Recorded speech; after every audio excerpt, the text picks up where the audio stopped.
ओम शांति।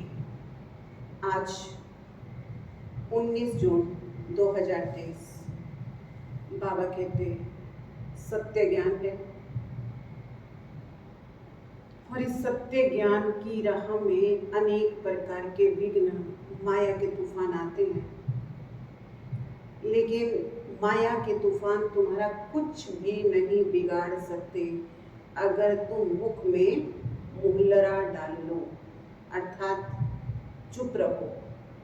अगर तुम शांति स्वधर्म में टिक जाओ तो माया आएगी और आकर के वापस चली जाएगी। दूसरा बाबा कहते शिव भोलानाथ है। तो भोलानाथ क्यों है? क्योंकि उसकी खुद की कोई तमन्ना नहीं है, लेकिन वो सबकी तमन्ना पूरी करता है, सबकी मनोकामना पूरी करता है। तो सुनेंगे आज के महावाक्य। बाबा कहते मीठे बच्चे मुख में मुहल्लरा डाल लो, अर्थात अपने शांति स्वधर्म में स्थित हो जाओ तो माया कुछ भी कर नहीं सकती। प्रश्न है, एक शिव बाबा ही भोलानाथ है, दूसरा कोई भी भोलानाथ हो नहीं सकता। क्यों? क्योंकि एक शिव बाबा है जिसे अपने लिए कोई भी तमन्ना नहीं है। वे आकर बच्चों का सेवाधारी बनते हैं, बच्चों को माया की गुलामी से छुड़ाते हैं। हर बच्चे को आप समान मास्टर ज्ञान सागर बनाते हैं, ज्ञान रत्नों से झोली भरते हैं। ऐसा निष्काम सेवाधारी दूसरा कोई भी हो नहीं सकता। इसलिए भोलानाथ एक शिव बाबा को कहेंगे। गीत है, भोलेनाथ से निराला कोई और नहीं। ओम शांति। भक्ति मार्ग में जो होकर के गए हैं उनकी महिमा गाते हैं कि ऐसा था। जो यहाँ हैं उनको कहेंगे ऐसे हैं। शरीर छोड़ गए तो कहेंगे ऐसा था। जरूर परमात्मा की महिमा करते हैं, नहीं तो महिमा क्यों होती? अब भी वो प्रैक्टिकल में है। सब भक्तों का भगवान एक है, भक्तों का रक्षक, भक्तों की सदगति करने वाला, उसको जादूगर कहेंगे। गाया भी जाता है, सर्व का सदगति दाता। सर्व की सदगति अभी मिलती है। नंबरवार जो वैरायटी धर्म वाले मनुष्य हैं सबको गति सदगति देते हैं जरूर। सब मनुष्य मात्र मुक्ति धाम में जाते हैं जरूर। फिर आते हैं सतो प्रधान में। नंबरवार आएंगे, पहले देवता, फिर क्षत्रिय, फिर वैश्य, फिर शूद्र, फिर ब्राह्मण। वर्ण बदलेंगे जरूर। कोई अच्छा काम करते हैं तो उनकी महिमा करेंगे, वो तो अलग काल की महिमा चलती है। क्योंकि बच्चे जानते हैं विनाश सामने खड़ा है। सबसे जास्ती महिमा उनकी होती है जो पहले पहले आते हैं, यानी देवता। भक्ति मार्ग में पहले पहले शिव बाबा की पूजा करते हैं, अभी होकर जाते हैं। इनका गायन पूजन फिर भक्ति मार्ग में होता है। सतयुग में तो भक्ति होती ही नहीं है। उन्हों को तो ये भी पता नहीं होता कि पहले क्या था, अथवा सतयुग के बाद त्रेता होगा। इसमें बुद्धि से काम लेना है। भक्ति मार्ग शुरू होता है द्वापर से। जो बुद्धिमान बच्चे हैं वो अच्छी रीति समझ सकते हैं। जिनको ज्ञान की कंठी पड़ी हुई है सब तोते। कोई तो रटने वाले तोते हैं, कोई कंठी वाले तोते हैं। कंठी वाले तोते माना धारण करते हैं, कोई सिर्फ सुनते सुनाते हैं। तो बाबा कहते कोई की अच्छी कंठी रहती है, कोई तो कुछ भी नहीं समझते, उनको कबूतर कहते हैं। बाबा कहते हैं जो ज्ञान को समझते हैं वो हैं तोते, और कुछ भी जो नहीं समझते वो हैं कबूतर। तोते को सिखलाया जाता है तो वो रिपीट करते हैं, कबूतर सीख नहीं सकते हैं। समझ में आया? तोते को सिखाएंगे वो सीखेगा, लेकिन कबूतर को सिखाओ तो भी नहीं सीखेगा, वो तो बस गुटर गुम करता रहेगा। तो इसलिए बाबा कहते कि कबूतर सीख नहीं सकते हैं। अमरनाथ में कबूतर दिखाते हैं, कबूतर सिर्फ पैगाम पहुंचाते हैं। तोते ने जो सुना वो रिपीट करते हैं, कबूतर रिपीट नहीं कर सकता। यहाँ भी ऐसे हैं, यहाँ भी ऐसे हैं जो सुनकर रिपीट कर नहीं सकते, तो बाबा कहते उनको कहेंगे कबूतर। जो सुन करके रिपीट दूसरों को सुना नहीं सकते, उनको क्या कहेंगे? कबूतर। इस समय अनुसार ह्यूमन तोते भी हैं, ह्यूमन कबूतर भी हैं।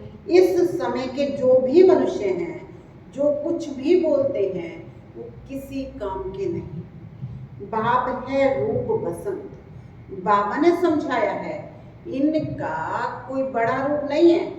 कोई पूछे शिव बाबा का रूप क्या है, तो समझाना चाहिए शिव बाबा का रूप ऐसे है जैसे आत्मा का, जैसा बाप वैसा बच्चा। आत्मा कोई छोटी बड़ी नहीं होती, ना बाप कोई बड़ा है, वो है परम पिता परम आत्मा, वही हमको समझाते हैं। उसका नाम है भोलानाथ। वो बहुत भोलानाथ है, अपने लिए एक कोड़ी की भी तमन्ना नहीं रखता है। बच्चे निश्चय करते हैं, परम पिता परमात्मा ने इस शरीर द्वारा समझाया है। ऑर्गन्स बिगर आत्मा बोल ना सके, बाप खुद बैठ समझाते हैं, कहते भी हैं। परमात्मा आते हैं, उनका नंदीगण ये है, उन्होंने बैल रख दिया है। जानवर तो हो नहीं सकता, ऐसे थोड़े ही है कि छलांग लगाकर बैल पर चढ़ते हैं। कहते हैं भागीरथ, भाग्यशाली रथ, परंतु कोई को भी पता नहीं है वो पतित पावन कैसे आते हैं। नर्क को स्वर्ग बनाने वाला जरूर आया होगा, तभी तो गाते हैं भक्ति भी पहले पहले शिव बाबा की करेंगे।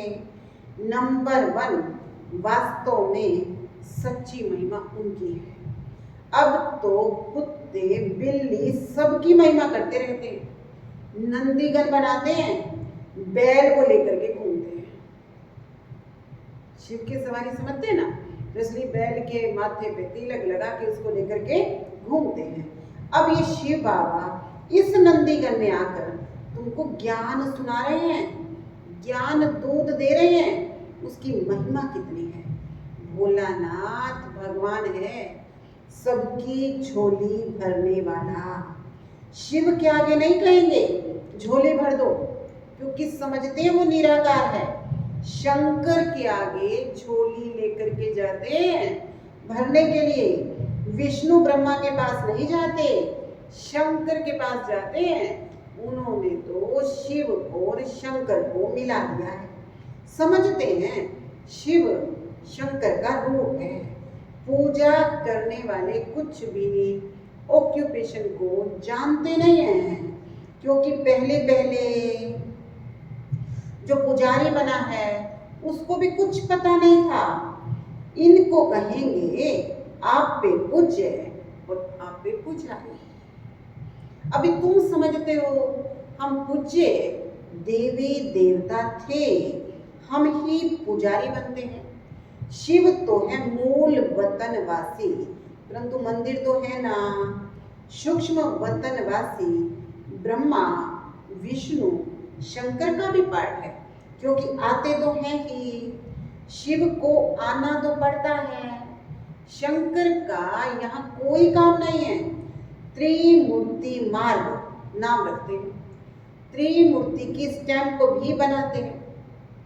3 शेर वाला चित्र बना रखा है त्रिमूर्ति का। बाबा कहते उसमें शेर दिखाते हैं, नीचे लिखा हुआ है सत्यमेव जयते। ऐसा ठीक है, सिर्फ शिव का नाम निशान नहीं रखा है। सत्यमेव जयते जानवर के नीचे नहीं लिखा जाता। सत्य केवल एक बात है जो सच्ची कथा सुनाकर हमको विजयी बनाते हैं, सब बातें अच्छी रीति समझाते हैं।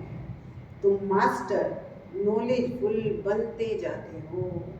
जब से नॉलेज सुनना शुरू किया है, इनकी सब मुरलियां अगर रखें तो सारा मकान भर जाए। अब बाबा कह रहे मुरलियों को रखा नहीं जाता, इतनी मुरलियां अगर रखें तो सारा मकान भर जाए। कितने कागज खल्लास हो जाएं, फिर खल्लास करते भी रहेंगे। मुरली बच्चों के पास जरूर जाएगी, बहुत कॉपियां निकलेंगी, झाड़ वृद्धि को पाता रहेगा। बच्चे जानते हैं माया के तूफान बहुत आते हैं। मोहल्लरा मुख में पड़ा हुआ हो तो माया कुछ नहीं कर सकती। बाबा को याद करना बहुत सहज है। हम आत्मा हैं। आत्मा कहती है मेरा स्वधर्म है शांत। हम सब परदेसी हैं। कहां से आए ना? हम सब परदेसी हैं, इस माया के देश में आते हैं। गीत भी है, और दूर देश का रहने वाला आया देश परा। सब आत्माएं दूर देश की रहने वाली हैं, जिसको निराकारी दुनिया कहा जाता है। दुनिया में तो बहुत होंगे ना, तुम जानते हो हम परदेसी हैं। क्या है? हम परदेसी हैं। भक्ति मार्ग में भगत भगवान को याद करते हैं, भगत चाहते हैं भगवान आए, तो भगवान आकर क्या करे? तुम बच्चों को पता है बाबा परम धाम से आते हैं, कहते हैं मुझे कलयुगी पतित दुनिया से स्वर्ग पावन दुनिया बनानी है। तुमको कोई मनुष्य नहीं पढ़ाते हैं। मनुष्य ना तो अपनी सदगति कर सकते, ना औरों की कर सकते। अब नाटक पूरा होता है, अंत में सब एक्टर्स को हाजिर होना है। गीत में भी है, सिर्फ शिव बाबा के बदले श्री कृष्ण भगवान वाच कह दिया है।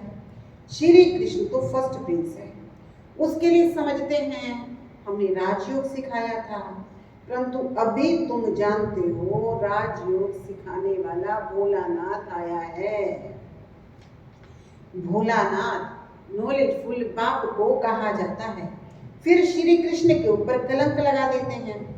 वास्तव में श्री कृष्ण के ऊपर कलंक नहीं लगते, बाप के ऊपर लगते हैं। पहले दादा के ऊपर कोई कलंक नहीं था, जब तक ये भक्ति में था ना तब तक कोई कलंक नहीं था। बाप के आने पर कलंक लगते हैं, समझे? जब भगवान के बनेंगे ना, अब कई लोग कहते हैं कि अगर सत्य की राह है तो कलंक क्यों लगते हैं? पेपर किसके होंगे? झूठ के कभी पेपर होते हैं? झूठ तो झूठ बोल देगा। पेपर होते हैं हमेशा सच के। अग्नि परीक्षा होती है सत्य की। इसलिए देखो अग्नि परीक्षा किसकी हुई? शूर्पणखा की थोड़ी हुई, पूतना की थोड़ी हुई। अग्नि परीक्षा किसकी हुई? सीता की हुई। अब लोहे को कोई थोड़ी, लोहे में से कोई कोट थोड़ी निकालता है। किस में से कोट निकालता है? सोने में से निकालता है। दाग किस में से निकलता है? हीरे में से निकलता है। तो इसलिए बाबा के बच्चे, बाबा का ज्ञान कैसा है? सत्य ज्ञान है, श्रेष्ठ ज्ञान है, ऊंचा ज्ञान है। तो इसलिए बाबा कहते ये दादा जो है ये भी बहुत नामी गिरामी था, बहुत फेमस था, लेकिन जब बाबा का बना ना तो इस पर भी बहुत कलंक लगी। चलते चलते राही ने आकर प्रवेश कर लिया, शिव बाबा ने आकर प्रवेश कर लिया। तब से देखो इनको कितने कलंक लगते आए हैं, बहुत कलंक लगे। कभी तो इस पर कलंक लगे कि ये जो है 16,108 रानियां चाहता है। कभी यूं कलंक लगे कि छोटी छोटी कुमारियों को, कन्याओं को, बूढ़ी माताओं को बहका रहा है।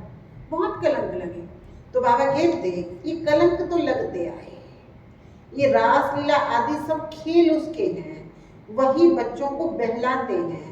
बच्चे जानते हैं हमको बाबा मिला है, बाबा से हम रत्नों की झोली भर रहे हैं। शास्त्रों के ज्ञान को रत्न नहीं कहा जा सकता, ये है ज्ञान रतन। एक एक रत्न लाखों रुपये का है। इस समय सभी मनुष्य एक दो को पत्थर मारते मारते पत्थर बुद्धि बन गए हैं। बाप आकर पत्थर बुद्धि से पारस बुद्धि बनाते हैं, कब्रिस्तान से परिस्तान बनाते हैं। यहाँ तो घड़ी घड़ी काल खाकर कब्र दाखिल कर देता है, वहां ऐसा नहीं होता। यहाँ तो अकाल मौत होती रहती है, वहां ऐसा नहीं होता। बाबा कहते जैसे सर्प पुरानी खाल छोड़ नहीं लेता है, वैसे पुराना शरीर छोड़ नया लेते हैं। ये दृष्टांत बाबा अभी देते हैं। इनको फिर सन्यासी अपने काम में लगा देते हैं। ऐसे समझते हैं बुद्ध बुदा सागर में समा गया। अब बाबा सन्यासियों की बात कर रहे हैं। सन्यासी क्या सोचते हैं, आत्मा है बुद्ध बुदा और परमात्मा है सागर, उसमें समा गया। लेकिन आत्मा और परमात्मा दोनों का विनाश नहीं होता है। इसलिए बाबा कहते हैं ये दृष्टांत रोंग है। तो बाबा कहते हैं कोई कहते हैं ज्योति ज्योत में लीन हो जाती है। अनेक मत हैं, अब तुमको मिलती है एक मत। बाबा हर चीज क्लियर करता है। बाबा कहते हैं मैं आकर के तुम्हारी बुद्धि का ताला खोलता हूँ, तो अब मिलती है एक मत, तो उस पर चलना पड़ेगा। बाबा कहते तुमने जन्म जन्मांतर मुझे पुकारा, मैं एक बार आता हूँ, तुमने बहुत पुकारा, कहा मैं गुलाम तेरा हूँ। अब बाप आकर गुलाम पने से छुड़ाते हैं। तुम माया के गुलाम बन पड़े हो, बाप आकर लिबरेट करते हैं। तुम जानते हो हमने बहुत भक्ति की है, अब भक्ति का फल देने बाप आया है। अब भक्ति का पाठ पूरा हुआ, ज्ञान भक्ति फिर है विराग। विराग भी दो प्रकार का है। सन्यासियों का विराग है घर बार छोड़ने का, तुम्हारा विराग है सारी पुरानी दुनिया का। ये तो तुम बच्चे जानते हो, ये सब भस्म होना है। बाबा कहते हैं वो तो घर बार छोड़ते हैं, तुम तो बुद्धि से पुरानी दुनिया से प्रीति छोड़ देते हो। क्यों? बाबा कहते हैं तुम जानते हो ये सब भस्म होना है, कुछ भी नहीं रहेगा। जो दिख रहा है ना, कुछ भी नहीं रहेगा। किसी की दबी रहेगी धूल में, यानी किसी के तो मकान मकान गिरेंगे, सब कुछ मिट्टी में दब जाएगा। किसी के चोर लूट जाएंगे, जैसे एरोप्लेन गिरते हैं, आग लगती है तो चोर घुस जाते हैं, आसपास वाले भी लूट जाते हैं। टाइम तो मिलता है जब तक पुलिस आवे, ये विनाश होना है। कितनी बड़ी सृष्टि है। तुम जानते हो अमेरिका आदि की तरफ सुख का कुंभ है, क्रिश्चियन पिछाड़ी वाले हैं, उनके सुख का पार्ट अभी का है। कितनी हिम्मत रखते हैं स्टार पर, चंद्रमा पर जाएंगे, सूर्य की तरफ नहीं जाते हैं, समझते हैं जल जाएंगे। कोशिश करते हैं चंद्रमा पर, स्टार पर जमीन लेने की। सूर्यवंशी चंद्रवंशी नाम सुना है तो सोचते हैं जरूर वहां कोई दुनिया है। जापानी लोग अपने को सूर्यवंशी कहलाते हैं, कोई क्या कहलाते हैं। तुम जानते हो भारत में सूर्यवंशी चंद्रवंशियों का राज्य था। इस जैसा उच्च खंड कोई होता नहीं है। ये ड्रामा बना बनाया है, इसमें बदली सदली होने की बात नहीं, ये समझने की बात है। बच्चे जब शांति में बैठते हो तो हमेशा स्वधर्म में बैठना है। मैं आत्मा शांत हूँ, मेरा घर शांति धाम है, मेरा धर्म शांति है। तो बाबा कहते बाप को याद करना है। शांति के लिए कोई जंगल में नहीं जाना है। कोई भी आए तो तुम समझा सकते हो शांति तुम्हारे गले का हार है। तुम ढूंढते कहाँ हो? आत्मा कहती है मेरा स्वधर्म शांत है। फिर यहाँ शरीर में आने से टाकी बनता हूँ। साइलेंस में तो नाटक होता नहीं। पहले मूवी बाइस्कोप चलता था, पहले जो फिल्में बनती थी ना इशारों की, बोलचाल की नहीं होती थी, इसलिए पहले मूवी बाइस्कोप चलता था। सूक्ष्म वतन में भी मूवी होती है, आवाज नहीं होता। उसी समय जो कल पहले समझा था वो समझकर आकर सुनाते हैं। कोई नई बात नहीं, सारा ड्रामा हमको 84 जन्म नाच नचाता है कठपुतलियों की तरह। बाबा कहते हैं सारा ड्रामा हमको 84 जन्म नाच नचाता है। ये अनादि ड्रामा है। सब शरीर लेकर अपना अपना पार्ट बजाते हैं। मीठे मीठे बच्चों, ये शिव बाबा कह रहे हैं, आत्माओं से बात करते हैं, मामेकम याद करो। ये ब्रह्मा नहीं कहेंगे मामेकम याद करो। कितनी गुप्त बातें हैं। ये कहते हैं, मुझे भी याद करना पड़ता है। मैं ब्रह्मपुत्रा नदी हूँ। ब्रह्मपुत्रा नदी और सागर का मेला लगता है। सरस्वती और सागर का मेला नहीं लगता है, मेला एक ही लगता है। कलकत्ते में ब्रह्मपुत्रा नदी और सागर के संगम पर बहुत भारी मेला लगता है। ब्रह्मपुत्रा एक है, मेला भी एक बार लगता है, तो ये भी यहाँ मेला लगता है। सागर ना हो, सागर माना शिव बाबा, सागर ना हो तो मेला थोड़े ही कहेंगे। मम्मा जाती है तो नदियों का मेला कहते हैं। ये मेला है सागर और ब्रह्मपुत्रा नदी का। ये तुम आप ही समझ सकते हो। अगर विचार सागर मंथन कर सकते हो तो विचार करो। ये सागर चैतन्य है शिव बाबा, और वो सागर जड़ है। सब नदियां सागर से निकली हैं। बच्चे हैं नदियां। ये है मंगल मिलन। बाप घड़ी घड़ी कहते हैं मामेकम याद करो। बच्चे भी कहेंगे बाप को याद करो, मामेकम याद करो बच्चे। ये तुम बच्चे नहीं कह सकते। मामेकम याद करो बच्चे, हम कहते हैं मामेकम याद करो, ये बाप कहते हैं। मामेकम याद करो बच्चे, ये बच्चे नहीं कह सकते। बाबा इन द्वारा कहते हैं बच्चे मामेकम याद करो। तुम सम्मुख बैठे हो, तुम कहेंगे शिव बाबा कहते हैं मुझे याद करो। सबको कहना है बाप को याद करो तो अंतमति सोगति हो जाएगी। मौत तो सबका होना है। अभी तो क्या लगा पड़ा है, अमेरिका आदि कितना बड़ा है, ये बंबई भी नहीं रहेगी, बहुत थोड़े होंगे।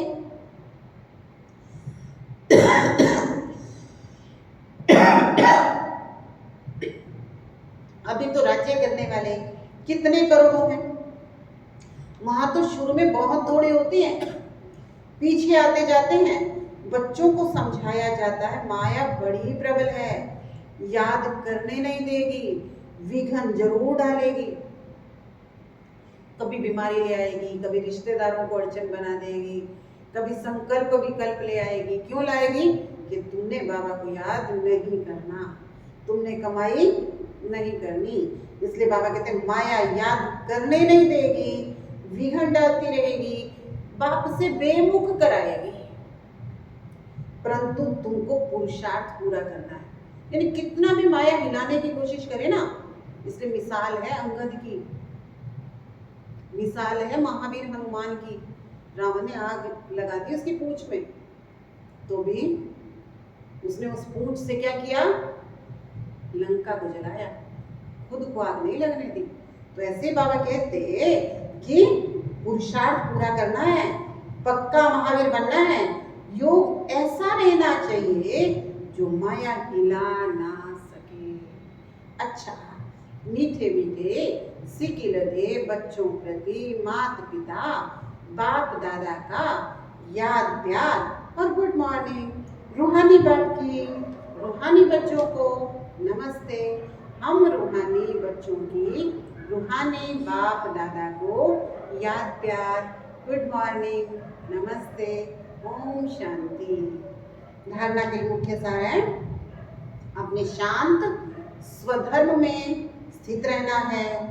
माया से बचने के लिए मुख में मुहल्ला डाल देना है। सेकंड है पुरानी दुनिया से बेहद का विराग रखना है। विनाश के पहले अपना सब कुछ सफल कर लेना है। आज का वरदान है अपनी हिम्मत के आधार पर उमंग उत्साह के पंखों से उड़ने वाले श्रेष्ठ तकदीरवान भव। अपने किसके आधार पर? हिम्मत के आधार पर। उमंग उत्साह के पंखों से उड़ने वाले श्रेष्ठ तकदीरवान भव। कभी कुछ भी हो जाए अपनी हिम्मत नहीं छोड़ना। दूसरों की कमजोरी देखकर दिल शिकस्त नहीं होना। पता नहीं हमारा तो ऐसा नहीं हो जाएगा। अब कोई कमजोर आत्मा है, वो चलते चलते ज्ञान में टूट पड़ी, छोड़ दिया बाबा का हाथ, तो उसको देख करके थोड़ी हम दिल शिकस्त हो जाए। वो कमजोर है इसलिए उसने बाबा का हाथ छोड़ा। तो ये नहीं सोचना हमारा तो ऐसा नहीं हो जाएगा, ऐसा संकल्प कभी नहीं करना। तकदीरवान आत्माएं कभी भी किसी के प्रभाव, किसी के आकर्षण में नहीं आती। वे सदा उमंग उत्साह में उड़ने के कारण सेफ रहती हैं। जो पीछे की बातें, कमजोरी की बातें सोचते हैं, पीछे देखते हैं, तो पीछे देखना अर्थात रावण का आना। पास्ट की बातें भी बाबा कहते याद नहीं करते। स्लोगन है, हर एक की राय को सम्मान देना। कोई राय देता है तो प्यार से सुननी है, समझनी है। तो हर एक की राय को सम्मान देना, सम्मान लेना है। लेकिन सबकी मानी नहीं जा सकती ना, तो राय लेनी है लेकिन श्रीमत के अकॉर्डिंग फॉलो करनी है। तो बाबा कहते हैं हर एक की राय को सम्मान देना ही सम्मान लेना है।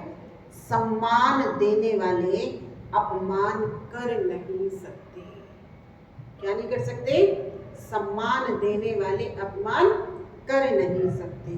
तो आज होमवर्क है, मैं श्रेष्ठ तकदीरवान आत्मा हूँ। क्या हूँ मैं श्रेष्ठ तकदीरवान आत्मा हूँ। ओम शांति।